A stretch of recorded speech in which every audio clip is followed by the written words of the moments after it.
Исәнмесез, эфирдан яңалыклар чыгарылышы. Студияда Руслан Харисов. Алга табай кайбер темалар турында. Зәп бистәсенең 15-нче комплексында яшәүчеләр бер ай элек киселгән агачларның ботакларын җыймыйлар дип зарлана. Моның сәбәбе нидә? Яршалыда 34-нче комплекста мега мәктәп төзелеше дәвам итә. Нинди эшләр инде башкарылган һәм тагын нәрсәләр эшлисе кала? 2023 елның 1-нче кварталында автобуслар катнашында 3 юл транспорт хәрәкәте булган. Апрель аенда гына да инде 4 авария. Бу хакта юл хәрәкәте иминлеге комиссиясе вакытында Шолының баш автоинспекторы Ради Кадиков хәбәр итте. Тагын нәрсәләр билгеле булды? Безнең материалда белерсез. Вчера ни с того ни с сего, оба в здравом уме и ясной памяти, металловоз снес автобус. Сүз дүшәмбе кичендә автобус һәм йөк машинасы катнашындагы соңгы авария турында бара. Җәмәгать транспортының 3 пассажиры хастаханәгә озатылган. Баш автоинспектор җиткергән статистика буенча Шаулыда җәмәгать транспорты йөртүчеләре гаибе белән 9 юл транспорт һәлакәте булган. Нәтиҗәдә 15 кеше зыян күргән. Рост составил 80%. За первый квартал 2023 года совершено 3 ДТП, при которых 7 человек получили телесные повреждения. А за апрель месяц совершено 4 ДТП, в которых 5 человек пострадали. То есть за один месяц совершено больше ДТП, чем за весь первый квартал. Проведите немедленно тотальную проверку. Не допускайте, если у наших перевозчиков этих компетенций и понимания не хватает, ну как мы можем выпускать на линию, давать путевку автобусу, у которого есть технические неисправности. Их не должно быть. Автобусы на штрафстоянке. Юл хәрәкәте иминлеге буенча комиссия вакытында электр самокатлары темасы да читләтеп үтелмәде. Шаулыда аларны арендалау сервисы әлегә тыелган. Шәһәр башлыгы искә төшергәнчә, аны кертүгә автошәһәрдә яшәүчеләр дә каршы чыккан. Олег Барыч, хочу выразить вам слова благодарности за принципиальную позицию по обеспечению безопасности граждан и недопущения хаотичного внедрения данного вида сервиса в нашем городе. Уңай күренешләрдән исә Ради Кадиков Мәскәү проспектының дәвамы төзелүен, Мәләкәс күпере астында боҗралы юл шишелеше төзүне билгеләп үтте. Булар барысы да юлларның үткәрүчәнлеген арттырырга һәм куркынычсыз шартлар тудырырга мөмкинлек бирәчәк дип ассызыклады шәһәрнең баш автоинспекторы. Айзилә Шаймөхәммәтова, Эльмира Гайнетдинова, Кирилл Хабзи, яңалыклар. Янгынга китерергә мөмкин. Зәп бистәсенең 15-нче комплексында яшәүчеләр кайнар линиягә шундый шикаят белән шалтыраттылар. Алар әйтүенчә, бер ай элек агачлар киселгән, ләкин беркем дә ботакларны чыгарырга ашыкмый. Бу урынга Азилә Шаймөхәммәтова чыкты. Венера Утяганы көн сайын үз йорты янында чыбык-чабыклар күрә һәм бу инде бер ай дәвам итә. Шул ук вакытта коры ботаклар ишек алдының гомуми күренешен бозып кына калмый, ә чын куркыныч та тудыра дип билгели Шаллылы. Балалар йөри бит монда. Пожар куркынышы менә моннан. Кемгә нәрсә кирәк була? Син рәтлә мотор ниләрне. Но монда нигә агач кисеп кирәкмәгән бу нәрсә дип атала. Бу сорауны Зәп бистәсенең 15-24 йортында яшәүче башка кешеләр дә бирә. Тагын бер борчылу, бу территорияда балалар еш уйныйлар. Алар җәрәхәтләр алырга мөмкин. Балаларга приятно түгел инде, балаларга уйнарга, например, уйнарга чыгардык без аларны, уйнарга чыгардык. Алар уйнау урында монда бит инде йөгергә дә урын юк. Булай да күргән машина име? Менә монда машиналарны куялар име? Күргән машиналар. Еще монда мусор дагын, балаларга уйнарга уен юк, җир юк. Бу инде май башыннан бирле тайын булар. Кисеп ташлап киттеләр дә, кемгә кирәк мин алып киттеләр, утынга кирәк өчен алып киттеләр дә, калган инде мусор булып оңлап ята, монда беркемгә кирәк түгел. Хотите управляющая компания. Вот балачагалар мәктәп юлы бит, все равно ямсыз. Тиштаталар яхшы булыр инде.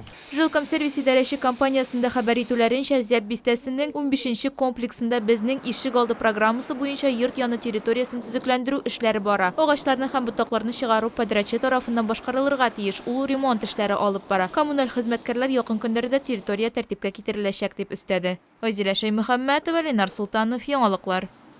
Яршалыда 34-нче комплекста мега мәктәп төзелеше дәвам итә. Исегезгә төшерәбез. Бу шәһәрдә 1501 урынга исәпләнгән 2-нче мега мәктәп булачак. Хәзерге вакытта төзелеш 80%-ка тәмамланган. Эш барышы белән Россия Федерациясе Дәүләт Думасы депутаты Әлфия Кагогина да танышты. Тулырак Лилия Гатина материалында. 34 комплекста 60 мың квадрат метр тұрақ түзілген, 300 мың квадрат метр тұрақны файдалануға тапшыру планлаштырыла. Шуңа күрә монда мәктәп бигрәк тә кирәк дип уртаклаша Дәүләт Думасы депутаты Альфия Кагогина. Мәгариф учреждениесендә 2 бассейн һәм шулай ук сонда спорт залы булачак, актлар залы 880 урынга исәпләнгән. Бу мәдәният сарайларындагыдан да күбрәк кабинетларда аерым игътибарга лаек. И тут у нас интерактивная панель, это суперсовременный компьютер, здесь на Windows, видите, сразу как бы и видеокамера, и все это сенсорное, как вот огромный планшет. Это в каждом кабинете? В каждом кабинете. Каждый кабинет, да, 96 кабинетов вот так оборудованы. И здесь как бы, вот, она выполняет роль и электронной доски, как бы, и видео, и аудиофайлы, как бы, где кабинеты математики, физики, там предзакачанные уже программы, объемные фигуры, как бы, когда геометрию, как бы, цилиндры, все можно в объеме крутить, показывать. Балалар мәктәп программасын өйрәнү белән бер рәттән төрле түгәрәкләр секцияләрдә йөри алачак. Педагогик коллектив әле формалаша. Мәктәпнең 1нче елында балаларны 70-кә якын укытучы укытачак. Соңыннан аларның саны 130-га кадәр җитәчәк. Мәктәпкә һәм ашханәгә укучылар Face ID ярдәмендә керәчәк. Впервые в Челнинской школе будет применяться Face ID. Когда ребенок и взрослый, и учитель по уже сканированию своей внешности будет идентифицирован, значит, в школу не сможет попасть никто, кто не должен попасть. То же самое даже в столовой по Face ID дети смогут рассчитываться за то, что они покупают, за свои какие-то пирожки, соки и воду. Да? Это тоже очень важно. Яңа мәктәп төзелешенә федераль бюджеттан 2 миллиард сум акча бүлеп бирелгән. Мәгариф үзәге үз ишекләрен 1 сентябрьдә ачачак дип планлаштырыла. Лилия Гатина, Кирилл Хабзей, яңалыклар.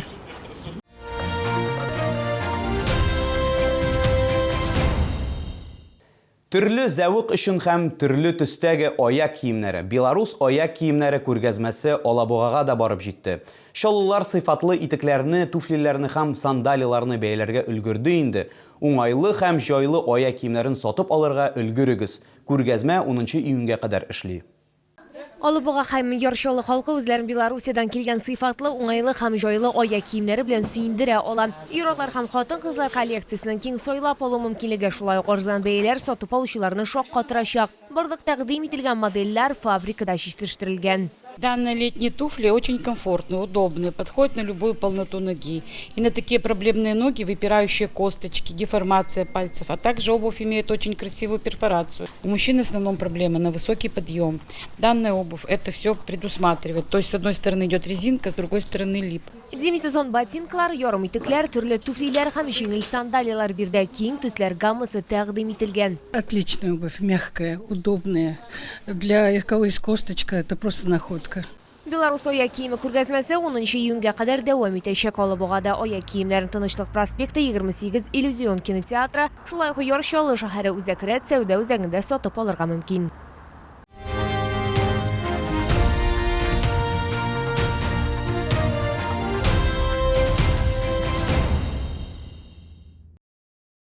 Бу сезгә җиткерәсе соңгы мәгълүматыбыз иде. Мин Нурсан Харисов, сезнең белән сау булашам. Исән имин булыгыз.